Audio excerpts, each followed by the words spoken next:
계속해서 저희들에게 주시는 하나님의 말씀은 갈라디아서 5장 26절과 또 6장 1절로부터 5절까지의 말씀입니다. 자, 여러분 함께 한 절씩 교독하도록 하겠습니다. 헛된 영광을 구하여 서로 노엽게 하거나 서로 투기하지 말지니라. 형제들아, 사람이 만일 무슨 범죄한 일이 드러나거든 신령한 너희는 온유한 심령으로 그러한 자를 바로잡고 너 자신을 살펴보아 너도 시험을 받을까 두려워하라. 너희가 짐을 서로 지라. 그리하여 그리스도의 법을 성취하라. 만일 누가 아무것도 되지 못하고 된 줄로 생각하면 스스로 속임이라. 각각 자기의 일을 살피라. 그리하면 자랑할 것이 자기에게는 있어도 남에게는 있지 아니하리니 각각 자기의 짐을 질 것이라. 아멘. 이는 하나님의 말씀입니다. 하나님께서 이 땅 위에 여러 교회들을 세운 이유가 무엇일까요? 우리 예사라 선교교회를 이 시카고 땅에 세우신 이유가 무엇일까요? 여러 가지 많은 이유가 있을 수 있겠지만 그 이유 중 한 가지가 마태복음 5장 14절에 나와 있는 것을 보게 됩니다. 마태복음 5장 14절 다 함께 한번 읽어보도록 하겠습니다. 시작. 너희는 세상의 빛이라. 산에 있는 동네가 숨겨지지 못할 것이요. 아시다시피 팔레스타인 지역의 그런 마을들은 흔히 그 흰 석회암으로 지어진 그런 건물들이 주로 있었기 때문에 맑은 날 태양이 비칠 때면 저 멀리 있는 그런 동네더라도 어떻습니까? 태양빛이 반사되어서 반짝반짝 빛나서 멀리서도 거기에 마을이 있다는 것을 분명히 알게 됩니다. 무엇을 말합니까? 우리 그리스도인의 삶이라는 것은 내가 무엇을 의도적으로 드러내려고 하지 않는다 할지라도 저절로 세상에 드러날 수밖에 없다는 것이죠. 우리는 빛이기 때문인 것입니다. 그러기에 이 말씀은 무엇을 의미합니까? 우리는 빛으로서 세상에 드러날 수밖에 없는 존재이기에 우리 그리스도인의 공동체 교회는 산 위에 있는 동네와 같은 그런 모습을 띄어야 한다는 것입니다. 왜 그렇습니까? 마태복음 5장 16절 말씀 제가 공독해 드리겠습니다. 이같이 너희 빛이 사람 앞에 비치게 하여 그들로 너희 뭘 보고요? 착한 행실을 보고 하늘에 계신 너희 아버지께 뭐하게 한다고요? 영광을 돌리게 하라. 빛된 우리의 삶을 통하여 우리의 드러나는 삶을 통하여 세상 사람들이 우리 가운데 역사하고 계시는 역사하고 계시는 그 여호와 하나님을 발견하고 그 아버지 하나님께 영광을 돌릴 수 있도록 하게 하기 위하여 우리를 불러주시고 이 교회를 또한 세워주신 것이라는 것이죠. 그런 의미에서 교회는 무엇보다도 하나님의 나라를 미리 맛보고 누리는 그런 공동체가 되어야만 합니다. 여러분, 만약 우리 교회 공동체 안에서 지난주 말씀 함께 나눴던 그 성령의 열매들이 맺혀지지 않고 오히려 육체의 일들, 구체적으로 어떤 것이 있었습니까? 원수 맺는 것, 분쟁, 시기, 분냄, 담짓는 것, 분열함, 이단, 투기, 이러한 육체의 일들이 이 교회 안에서 계속해서 일어나고 있다면 어떻겠습니까? 우리는 더 이상 하나님의 선교의 동역자가 아니라 오히려 하나님의 선교를 가로막는 걸림돌이 되고 말 것입니다. 그런 의미에서 교회 공동체 안에서 세상에 나가서 어떻게 살기 이전에 앞서서 우리가 그리스도인들로서 빛된 자녀들로서 이 교회 공동체 안에서 우리가 서로 어떠한 모습으로 지내야 할까요? 사도 바울은 지난주 본문을 통하여서 육체의 일과 성령의 열매를 대비시키면서 우리가 성령을 따라 행해야 한다고 그렇게 역설을 하였습니다. 그리고 바울은 오늘 본문을 통해서 우리가 진정 성령을 따라 행하는 삶을 산다면 성도들 간에 어떻게 행하며 살아야 하는가, 이것을 구체적으로 제시해 주고 있다고 할 수가 있겠습니다. 먼저 5장 26절 말씀 다 함께 읽겠습니다. 시작. 헛된 영광을 구하여 서로 노엽게 하거나 서로 투기하지 말지니라. 서로 뭐 하지 말라고 하고 있습니까? 노엽게 하지 말고 서로 투기하지 말라고 하고 있습니다. 근데 바울은 이렇게 서로 노엽게 하는 것과 투기하는 것이 무엇에서 비롯된다고 보는 것이에요? 헛된 영광을 구하는 것에서 비롯된다고 보고 있는 것입니다. 그 이유는 무엇일까요? 헛된 영광은 주로 상대방을 자신과 비교함을 통해서 누리고자 하는 영광이라고 할 수가 있겠습니다. 그래서 자만에서 비롯된 실제로는 아무런 의미나 가치가 없는 속이 텅 비어 있는 영광이 바로 헛된 영광이라고 할 수가 있다는 것이죠. 문제는 우리 공동체 안에서 이러한 헛된 영광을 추구하며 나아갈 때에 우리의 친밀한 관계에 금이 가기 시작하고요. 우리의 사랑의 관계가 무너져 내리게 된다는 것입니다. 우리 인간은 사실 비교하기를 좋아하는 존재입니다. 여러분, 어떤 사람을 만나게 되면 위아래에서부터 아래까지 쭉 훑어보죠. 그리고 순식간에 판단을 합니다. 이 사람이 나보다 잘났나, 나보다 못났나, 나보다 잘생겼나, 못생겼나, 나보다 잘 사는가, 나보다 못 사는가. 한번 딱 스캔하면 어느 정도 답이 나와요. 그래서 이 사람이 나보다 좀 못하다 생각되면 어떻습니까? 운매 기사로 하고 기뻐합니다. 뭐 겉으로는 내색을 하지 않더라도 속으로는 어떻습니까? 굉장히 기뻐하죠. 내가 더 잘났네. 반면 상대방이 나보다 더 잘났다고 생각이 되면, 판단이 되면 어떻습니까? 몸매 기죽어 그러면서 쭈그러들죠. 그러면서 그 마음속에 어떤 마음이 생겨나요? 왜 저 사람이 나보다 잘났을까? 기분 나쁘고 시기하고 질투하고 심지어는 미워하는 그런 마음까지도 생겨나게 된다는 것입니다. 반면 내가 잘났다 생각하면 그때부터 그 사람을 어떻게 해요? 업신여기고 무시하고 깔보는 그런 모습을 보게 된다는 것입니다. 우리 한국인들이 특히 그러한 모습들이 좀 많이 있는 것 같아요. 그래서 지금 한국을 가시면 어떻습니까? 백인에 대해서는 그냥 아주 환대를 하면서 잘해줘요. 하지만 흑인이나 저 동남아에서 온 사람들에 대해서는 어떻게 해요? 우리보다 못한 사람 무시하고 깔보고 천대하고 착취하고 억압하고 그럽니다. 근데 우리 교회 공동체 안에서도 이러한 일이 생겨날 수 있다는 것입니다. 상대방이 더 잘났으면 참 좋은 분이 오셨구나, 좋은 분을 만났구나 생각하면 되고요. 시기하고 질투하기보다 오히려 자신의 발전의 기회를 삼으면 되거든요. 근데 그렇지 못할 때가 많이 있다는 것입니다. 하지만 우리 그리스도인들은 서로 어떠해야 하는 존재인가요? 그리스도의 몸된 지체들로서 서로 경쟁하는 존재가 아니라 서로 사랑하고 섬기고 돌봐주어야 하는 그러한 존재라는 것을 우리는 분명히 알아야 된다는 것입니다. 그러기 위해서 우리는 스스로 어떠한 존재인가를 알아야 되고요. 또 상대방이 또한 어떠한 존재인가를 분명히 알아야 됩니다.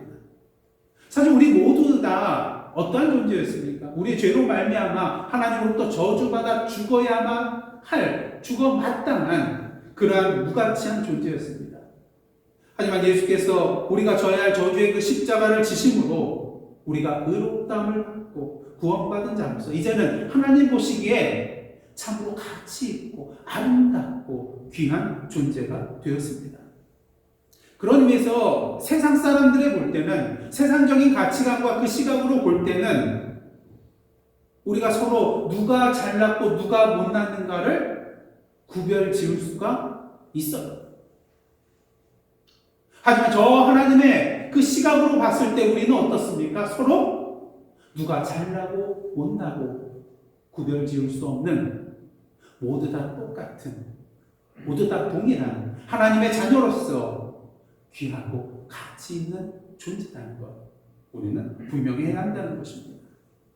그러기에 우리는 헛된 영광을 얻기 위하여 서로 비교하며 상호간의 분노와 투기를 불러일으키기보다는 상대방을 누구의 눈으로 바라봐야 될까요?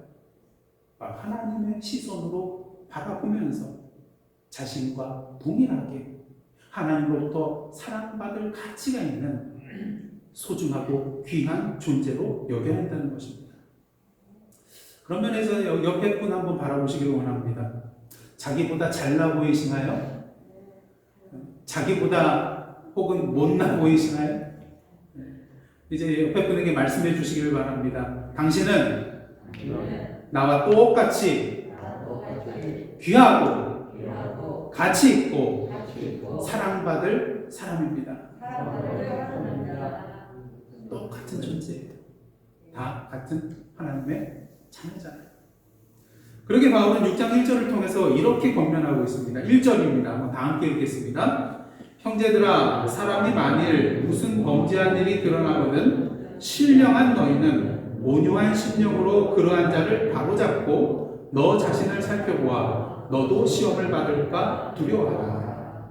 여기서 범죄한 일이라는 것은요, 어떤 악의를 가지고 의도를 가지고 죄를 저지른 고의로 죄를 지은 것을 말하는 것이 아니라 어떤 순간적인 그런 유혹에 넘어가서 또는 실수로 말미암아 지은 잘못을 말한다고 할 수가 있겠습니다. 근데 문제는요, 교회 안에 이러한 일들이 일어나게 될 때에 많은 사람들이 보통 다음에 두 가지로 반응을 한다는 거예요. 첫째는요, 그동안 그 사람과 맺어놓았던 관계가 있잖아요. 그러니 그 사람의 잘못에 대해서 어떡합니까?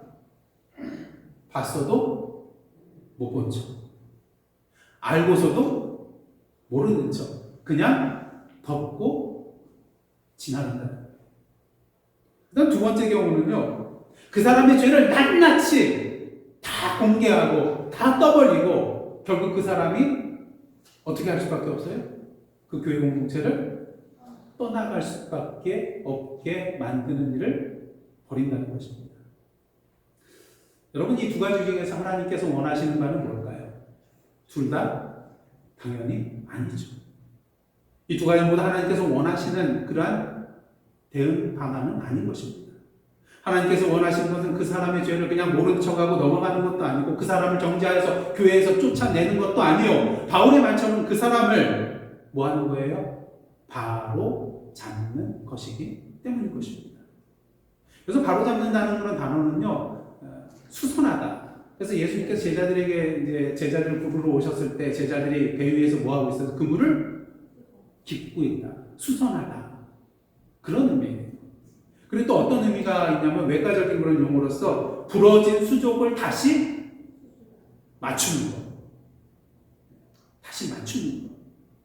다시 말해서 처벌보다는 치료에 강조점이 있는 그런 용어라는 것이죠. 정죄 자체가 목적이 아니라 그가 하나님 앞에 다시 회개하고 바로 설 수 있도록 도와주는 것이 목적이라는 것입니다. 그렇다면 우리가 이렇게 하는 이유는 무엇입니까?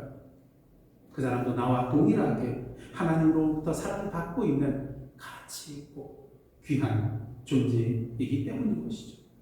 예수 그리스도의 피로 말미암아 우리의 찬송가 가사처럼 주님의 피와 또한 몸을 통하여 한 몸 이룬 형제요 자매요 한 가족이기 때문인 것입니다.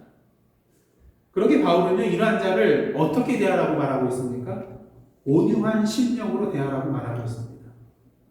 여러분, 지난주에 성령의 열매 중에 하나가 뭐였죠? 온유입니다. 근데 온유는 여러 가지 그런 의미들이 있는데 교만과는 반대되는 개념이에요.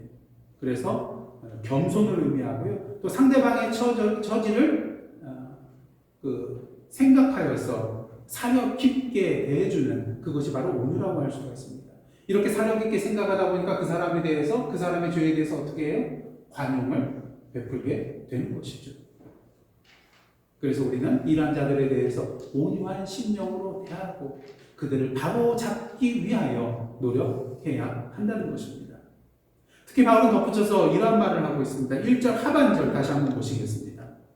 다 함께 읽겠습니다. 너 자신을 살펴보아 너도 시험을 받을까 두려워하라. 저 사람이랑 나랑 똑같은 연약한 존재거든요. 그렇게 저 사람의 잘못을 보고 비방하고 나보다 못한 사람, 저주받을 사람 이렇게 말하기보다는 그 사람을 보고서는 나도 그럴 수 있지. 오히려 그 사람을 통하여 나 자신을 돌아보고 나도 시험을 받을까 조심하는 그런 삶을 살아야 한다는 것입니다. 교만의 자리에서 그 자를 내려다보는 것이 아니라 그 자를 통하여서 나도 그 위치에 설 수 있다는 것을 겸손한 마음으로 다시 한번 나를 돌아볼 수 있는 기회로 삼으라는 것입니다. 바라기는 오늘도 헛된 영광을 향한 교만함에 빠져서 서로 노엽게 하거나 투기하는 길로 나아가기보다는 상대방의 잘못에 대하여 겸손하고 온유한 심령을 가지고 나 자신도 그럴 수 있다는 그러한 연약한 존재임을 깨닫고 하나님께서 귀하고 가치 있게 여기시는 그 상대방을 위하여 관용을 베풀고 그가 다시 주님 앞에 바로 설 수 있도록, 다시 돌아올 수 있도록 인도해 나아가는 저와 여러분의 삶이 되시기를 원합니다. 그러게 사도 바울은 오늘 보면 6장 2절을 통해서 이러한 말을 하고 있습니다. 여러분들이 너무나도 잘 아시는 말씀인데요. 함께 읽겠습니다. 시작. 너희가 짐을 서로 지라. 그리하여 그리스도의 법을 성취하라. 너희가 서로 짐을 지라는 거예요. 이 말은 무엇을 말합니까? 이 땅에 발을 딛고 살아가는 이 세상의 모든 사람들은 다 뭐진 자예요? 짐진 자라는 거예요.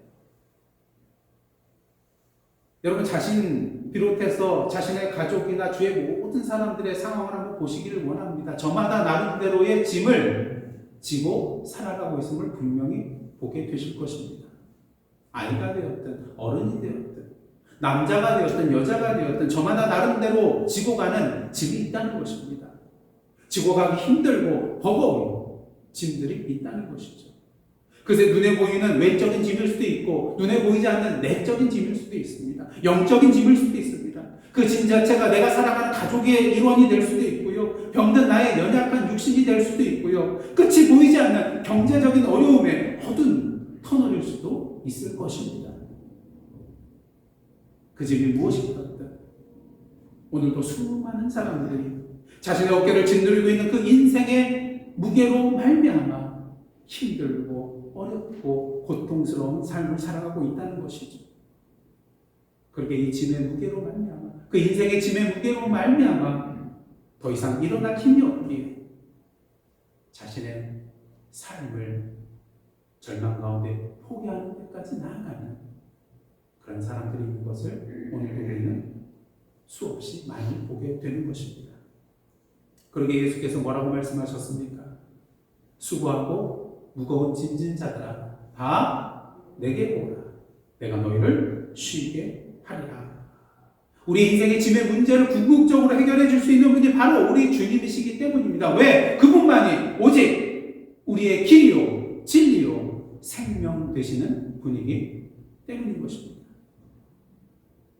그러게 예수께서 우리 인생의 가장 큰 짐인 죄의 짐을 대신 지시고 십자가의 사랑의 길을 걸어가셨던 것입니다. 그럼 우리는 그 짐으로부터 온전히 자유를 누리게 될 수 있게 된 것이죠. 중요한 사실은 주님께서 제자들을 향하여 이러한 말씀을 하셨다는 것입니다. 요한복음 13장 33절 말씀 한번 다 함께 봉독하시겠습니다. 시작. 새 계명을 너희에게 주노니 서로 사랑하라. 내가 너희를 사랑한 것 같이 너희도 서로 사랑하라. 서로 사랑하라.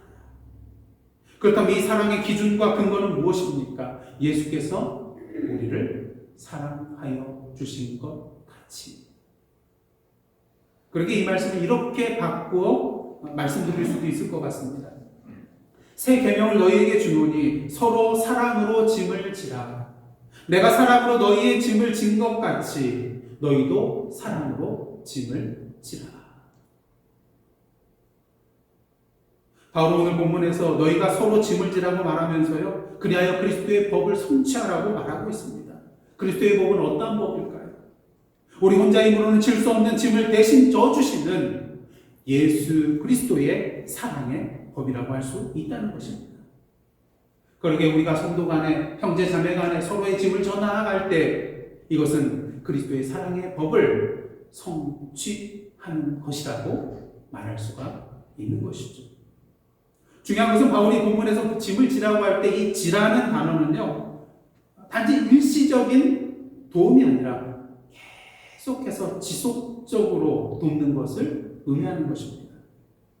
사실 한 번 돕는 거, 그냥 일시적인 도움 주는 거 누구나 할 수 있는 것입니다. 하지만 누군가를 지속적으로 끊임없이 도와나간다는 것, 그 사람이 주님 안에서 나의 가족처럼 느껴지지 않는다면, 여겨지지 않는다면 결코 할 수 없는 일인 것이죠. 여러분, 오늘날 한국의 정치인들을 보시기를 원합니다. 장애우 문제가 막 이슈가, 사회적으로 이슈가 되면 어떻게 합니까? 집에서부터 뭘 타고 가요? 휠체어를 타고 국회에 등원을 해요. 그러면서 장애인들이 이렇게 출근하는 거 너무나도 어렵고 지하철 타는 거 너무나도 어렵습니다. 근데 그 다음에 소식이 없어요. 그냥 한번 휠체어 타고 나와서 언론들하고 막 인터뷰하고 그걸로 끝날 때가 많아요. 수재 피해가 일어나서 수재 현장으로 국회의원들이 막 팔고 붙이고 달려가서 복구를 돕습니다. 그리고 사진 찍고 홍보를 하죠. 근데 보면은 그걸로 끝날 때가 많아요. 물론 진심으로 이런 일을 하는 경우도 있지만 대부분의 경우를 보시면 어떻습니까? 일회성 보여주기 쇼로 끝날 때가 많다는 것이죠. 지속적으로 그것에 대해서 관심을 가지고 문제를 해결해보자 하는 그런 사람들이 별로 없다는 것입니다. 사랑하는 성도 여러분, 오늘 본문에서 사도 바울이 말하는 너희가 서로 짐을 지라는 이 말은 일회성 쇼를 하라는 말씀이 결코 아닌 것입니다. 주님의 그 뜨거운 사랑의 마음을 가지고 그 짐의 문제가 해결이 될 때까지 계속적으로 지속적으로 그 짐을 함께 져 나아가라는 말씀이기 때문이죠. 바라기는 오늘도 이 주님의 사랑의 마음으로 서로의 짐을 계속해서 함께 져 나아가는 저와 여러분의 복된 삶이 되시길 원합니다. 그럴 때 어떠한 일이 생겨날까요?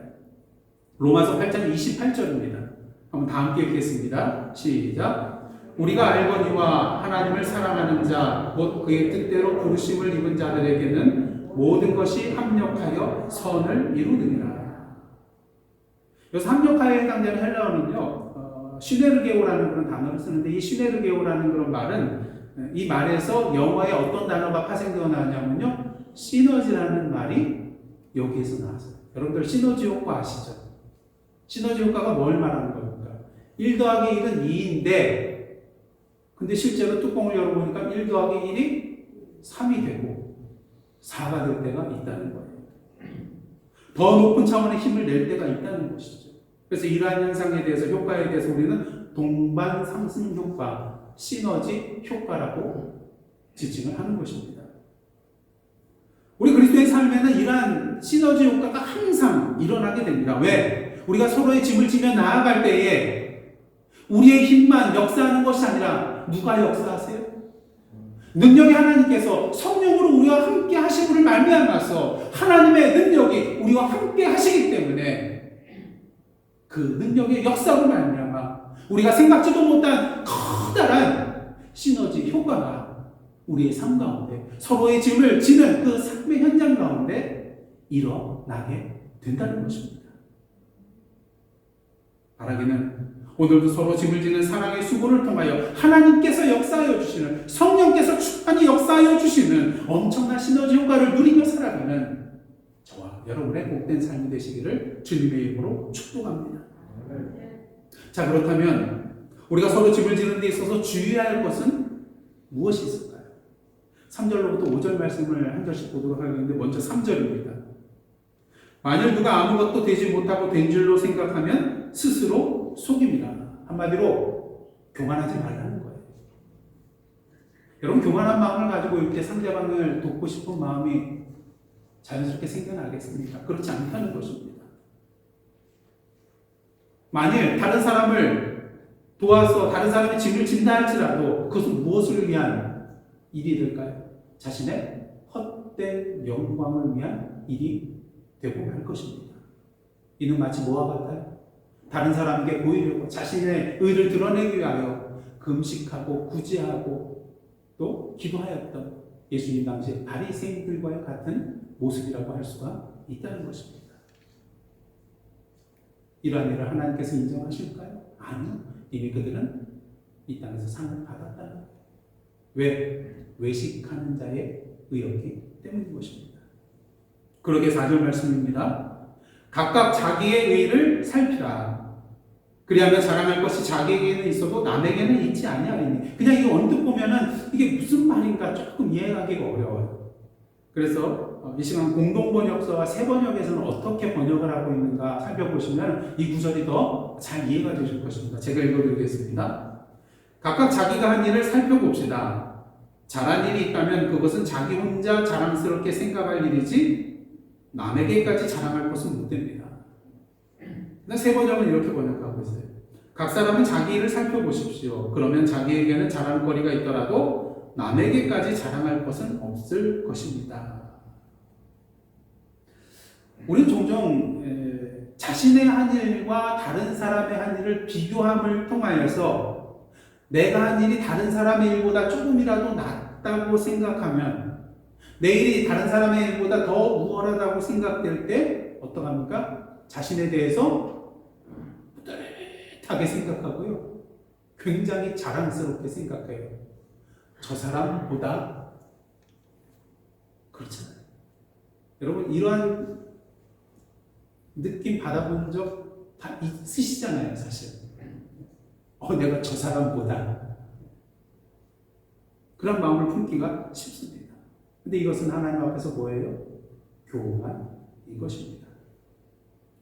마태복음 25장의 달란트를 비유를 보시길 바랍니다. 2달란트 받아가지고 2달란트 남긴 자나 5달란트 받아서 5달란트 받은 사람, 세상에서는 5달란트 받은 사람이 2달란트 받은 사람보다 더 3달란트나 더 남겼잖아요. 그럼 이 사람이 올라가야 돼요. 하지만 주인은 뭐라고 합니까? 두 사람에게 똑같이 착하고 충성된 종이라고 칭찬하는 것을 보게 됩니다. 특히 마가복음 12장을 보시면요, 예수께서 헌금함에 넣는 그런 사람들을 보시면서 제자들에게 말씀하실 때 뭐라고 하십니까? 당시 여러 부자들이 헌금계에 많은 그런 금액의 헌금을 넣었던 것 같아요. 하지만 예수께서는 뭐라고 하십니까?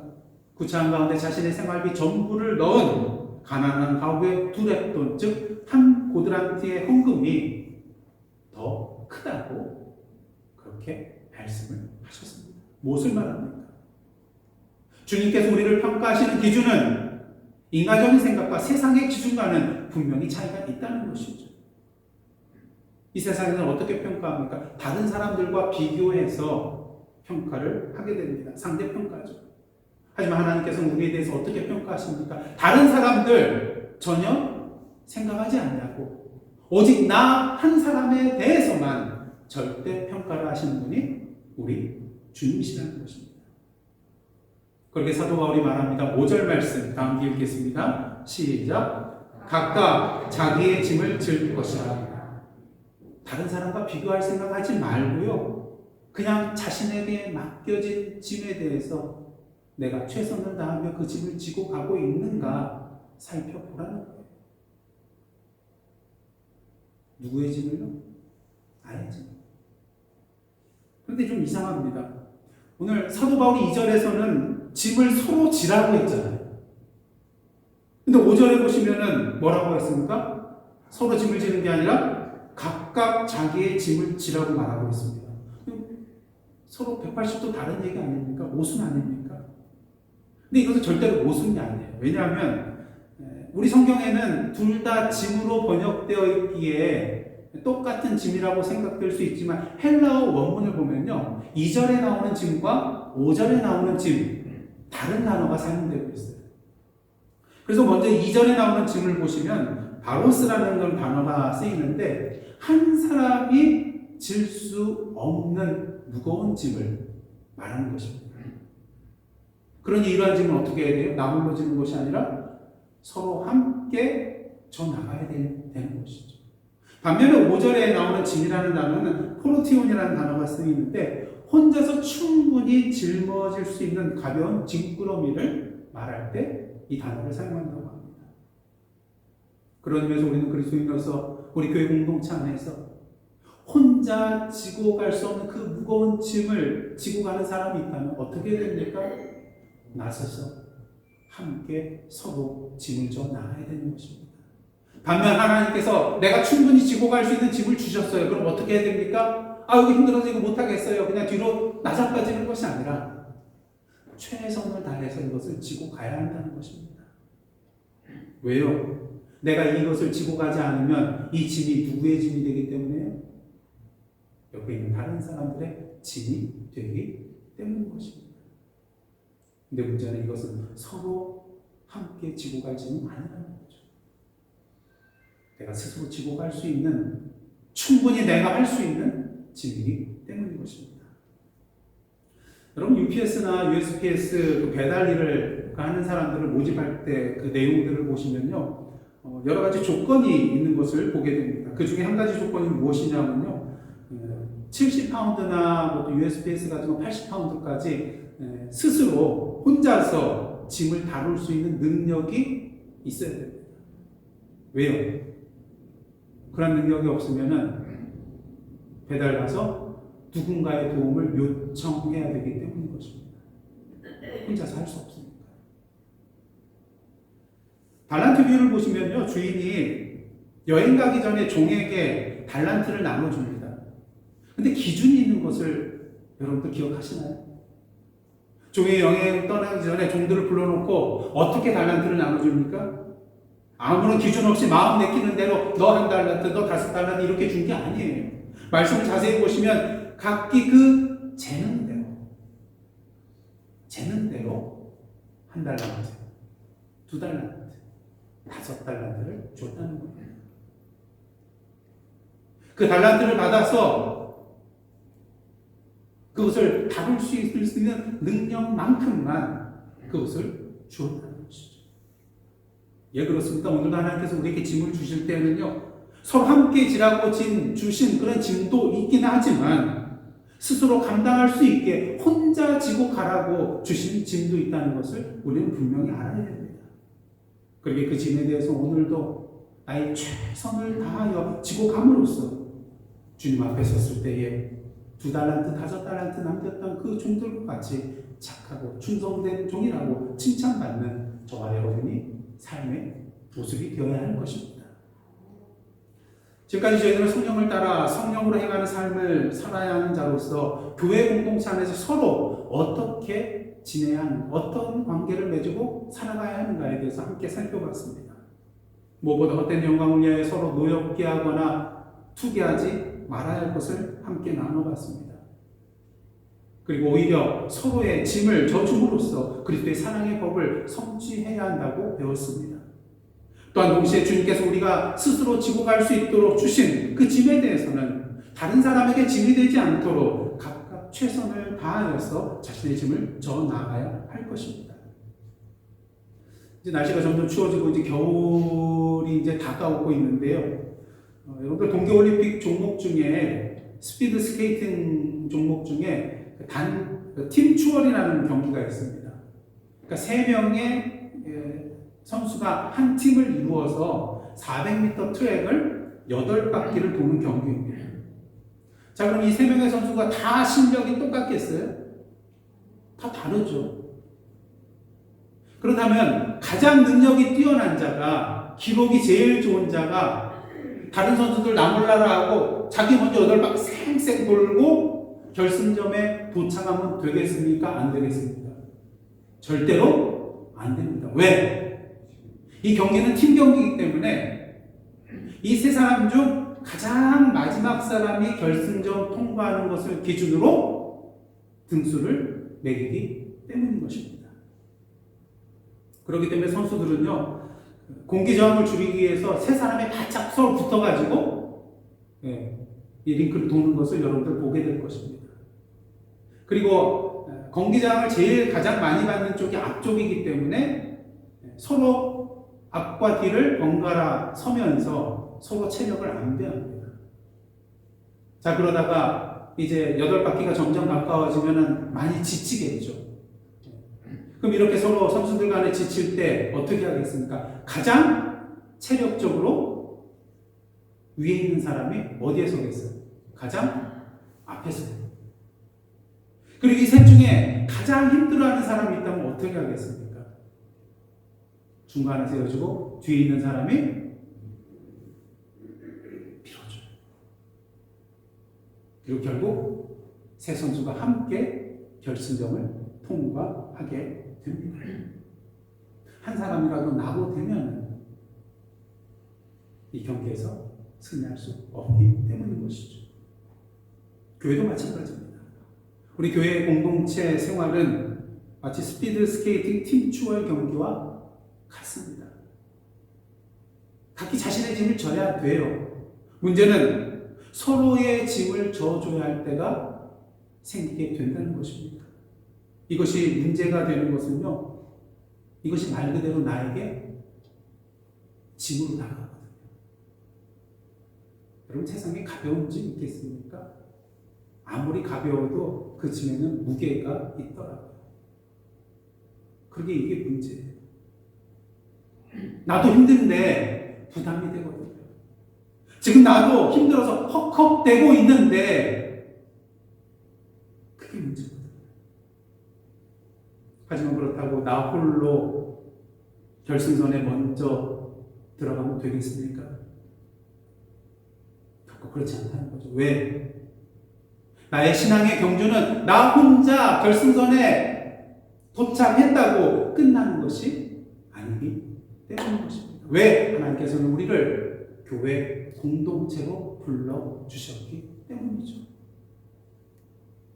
하나님께서 서로 짐을 지라고 맡겨주신 신앙의 형제 자매들이 모두 다 결승선에 들어와야만이 나의 신앙의 경주가 온전히 끝나는 것이기 때문에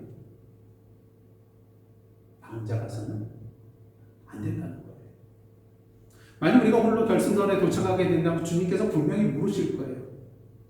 그 형제 어디 있냐? 그 자매 어디 갔느냐? 너와 같이 함께 오기로 계획되어 있는 그 사람들은 도대체 어디 있냐고 분명히 물으실 것입니다. 사랑하는 성도 여러분, 사실 자신의 인생의 짐만으로도 무척 힘드실 것입니다. 그러기 때로는 옆에 사람에 대하여 답답함을 느끼고 때로는 옆에 사람에 대해서 화가 날 때도 분명히 있을 것입니다.